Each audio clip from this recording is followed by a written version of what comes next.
I came back early and froze. My daughter was on her knees and was teaching how to be a woman. The words still echo in my mind because that moment changed everything I thought I understood about my child, about fear, about strength, and about what it truly means to grow up. That evening was never supposed to unfold the way it did. I had planned to stay late at work, drown myself in spreadsheets and endless meetings, and return home long after sunset. But fate rearranged my schedule without warning. A client canceled. My supervisor dismissed us early. The sky outside the office windows was turning a deep shade of orange, and I remember thinking how rare it was to drive home while the world was still awake. I even smiled, imagining surprising Emma with her favorite dessert. I had no idea that I was about to witness a scene that would first terrify me, then humble me, and finally make me prouder than I had ever been before. The house was unusually quiet when I unlocked the front door. No music drifting down the hallway. No television murmuring in the background. I called out her name softly, but there was no response. That's when I heard voices from her bedroom, low, serious, intense. I moved closer, my heartbeat quickening. The door was slightly open, and through the narrow gap I saw Emma kneeling on the carpet. In front of her stood Lily, her closest friend since childhood. Emma's hands were gently holding Lily's wrists. Lily's face was streaked with tears. And then I heard Emma say in a calm but firm voice, "This is how you learn to be a woman." My entire body went cold. Every worst-case scenario flashed across my mind in a split second. I pushed the door open fully, prepared to confront something unspeakable. But what I saw was nothing like my fears. There was no threat, no danger, no shameful act. There were two teenage girls in a moment of vulnerability and rebuilding. Emma looked up at me, startled, and Lily quickly wiped her cheeks. I struggled to steady my voice. "What's going on?" I asked. Emma stood up slowly and said, "We're practicing." "Practicing what?" I wanted to demand. But I forced myself to listen instead of react. Lily's world had been unraveling for months, though I hadn't known the details. Her parents' divorce had grown bitter. Her boyfriend had turned controlling, telling her what to wear, who to talk to, how to behave. He disguised manipulation as love. He made her believe she was too sensitive, too dramatic, too emotional. Emma had found her crying in the school bathroom earlier that day, completely shattered. Instead of simply offering sympathy, Emma brought her home and said they were going to reset. Kneeling wasn't submission. It was grounding. Emma was showing Lily how to breathe deeply, how to plant her knees into the carpet, straighten her spine, and feel steady again. "You don't kneel because someone tells you to," Emma explained later. "You kneel to feel the ground. To remember you're still standing in your own power." That sentence stayed with me. I realized my daughter had been learning lessons I never formally taught her. The weeks that followed revealed even more. Emma began creating structured sessions for Lily after school. They sat at the kitchen table with notebooks open, writing affirmations and boundaries. Emma would say, "Repeat after me. I am not responsible for someone else's anger." Lily's voice would tremble at first, but repetition strengthened it. They practiced saying no first softly, then louder, then with confidence. Emma would role-play scenarios. "If someone pressures you, what do you say?" Lily would respond, "No," and if they guilt you? "No," and if they threaten to leave? Then they can leave. Watching them from a distance was like witnessing the construction of armor, not hard, cold armor, but something resilient and self-aware. I realized how often society teaches girls to shrink, to apologize, to soften their edges so others feel comfortable. Emma was undoing that conditioning piece by piece. One afternoon the school called. Lily's ex-boyfriend had confronted her again, accusing her of becoming arrogant and disrespectful. But instead of collapsing into tears, Lily had looked him straight in the eye and said calmly, "I deserve better." There was no screaming, no chaos, just a boundary. The administration intervened, and I later learned that Lily had reported previous manipulative behavior. She wasn't afraid anymore. She wasn't kneeling in weakness. She was standing in clarity. That night, I sat with Emma in the living room. The house was quiet, but the silence felt different, full instead of empty. I asked her where she had learned all this. She shrugged. From watching, she said. From listening. From Mom. Her mother had passed away years earlier, but her strength lingered in invisible ways.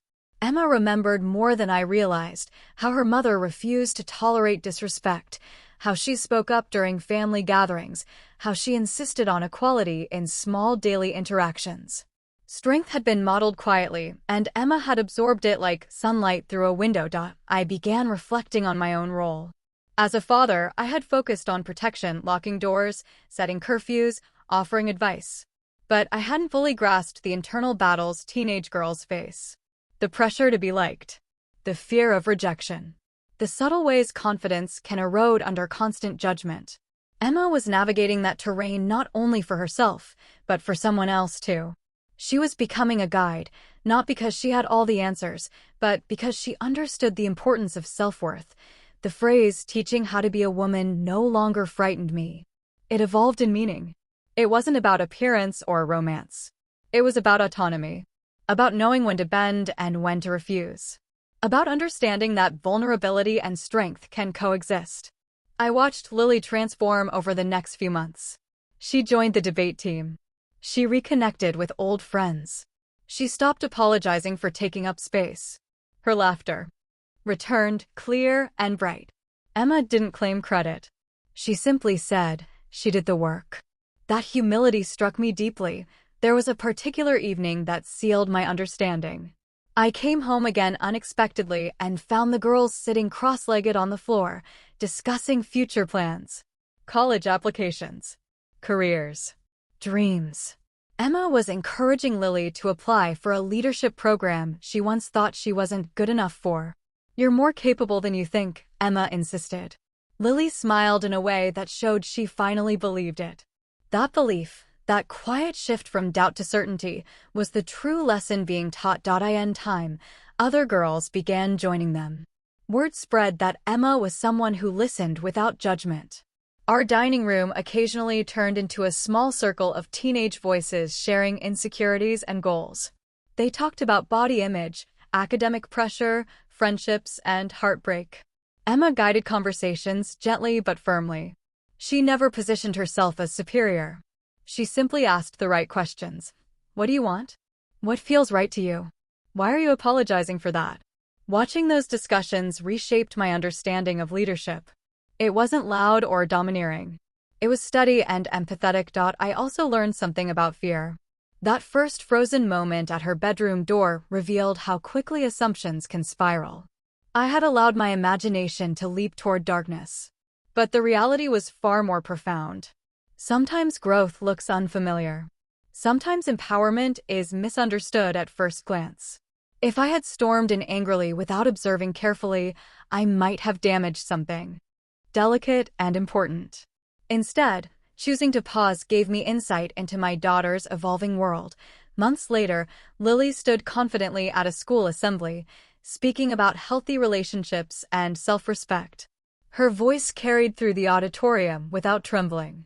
Emma sat in the audience, clapping softly. I felt tears prick my eyes, not from sadness, but from overwhelming pride. The kneeling I once misinterpreted had been the foundation of this strength. It was the posture from which rebuilding began. Now when I think back to that evening, I don't feel the cold shock anymore. I feel gratitude. I see a young woman discovering her voice and helping others discover theirs. I see resilience forming in real time.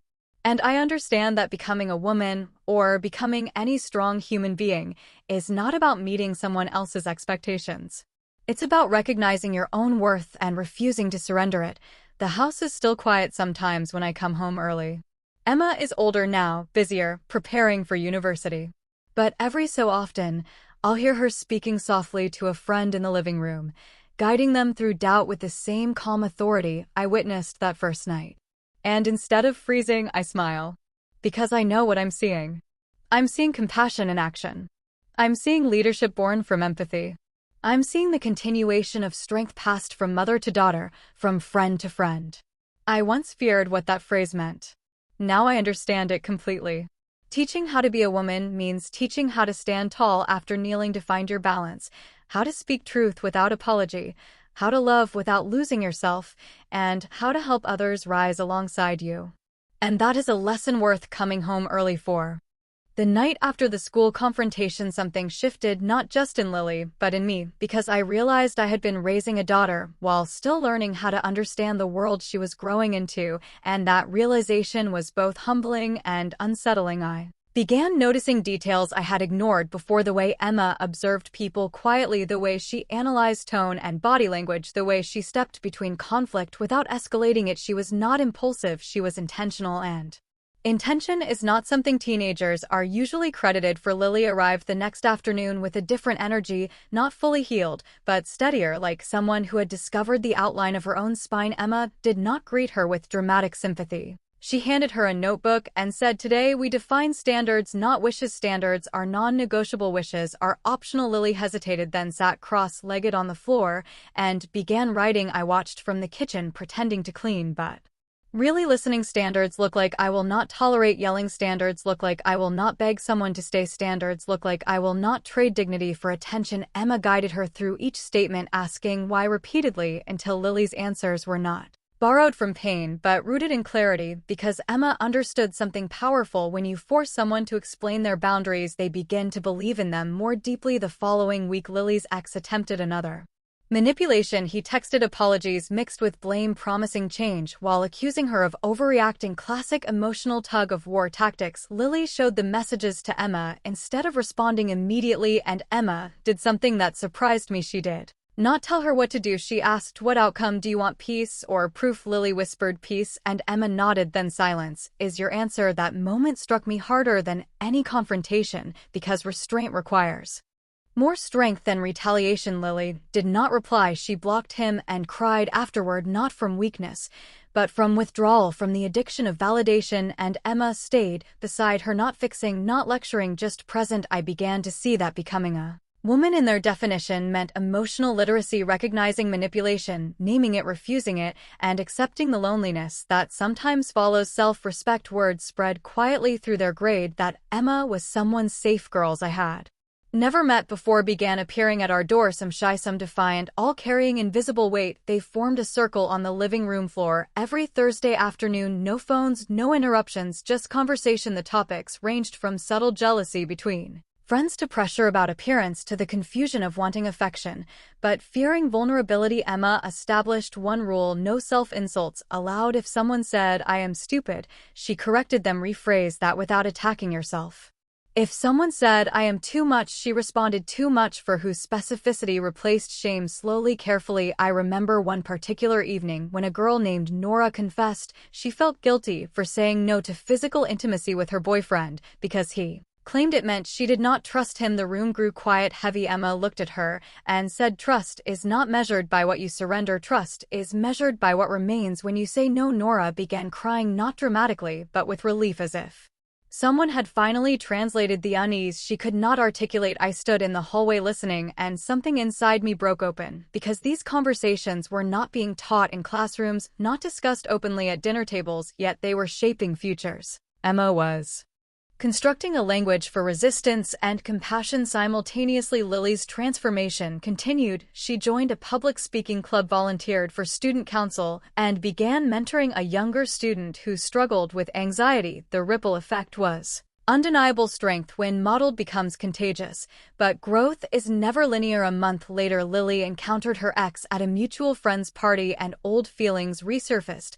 She returned to our house shaken, doubting herself, questioning whether she had exaggerated the manipulation. Emma did not shame her for the doubt. She said, "Healing is not a straight staircase, it is a spiral. You revisit the same lessons at higher levels." Lily knelt again on the carpet, not in defeat, but in recalibration, grounding her palms against the floor, breathing through the confusion, and I recognized the symbolism fully now. Kneeling was a reset button, a conscious pause before choosing direction. Emma asked, "What do you know now that you did not know before?" Lily answered, "That love does not require fear." Emma nodded, "Then act from that knowledge, not from nostalgia." Those words echoed in me long after the girls left, because I realized how many adults still act from nostalgia rather than knowledge, how many stay in unhealthy dynamics because memory feels safer than uncertainty. Emma, at 16, possessed clarity many never achieve. The school administration eventually invited Emma to facilitate a workshop on healthy relationships. Initially, I hesitated, worried about Exposure about backlash, about the weight of responsibility, but Emma accepted with calm conviction. The workshop was not preachy, it was interactive. She posed scenarios and asked students to identify red flags. She defined gaslighting in language accessible, yet precise. She emphasized that constructing a language for resistance and compassion simultaneously. Lily's transformation continued. She joined a public speaking club, volunteered for student council, and began mentoring a younger student who struggled with anxiety. The ripple effect was undeniable. Strength, when modeled, becomes contagious. But growth is never linear. A month later, Lily encountered her ex at a mutual friend's party and old feelings resurfaced.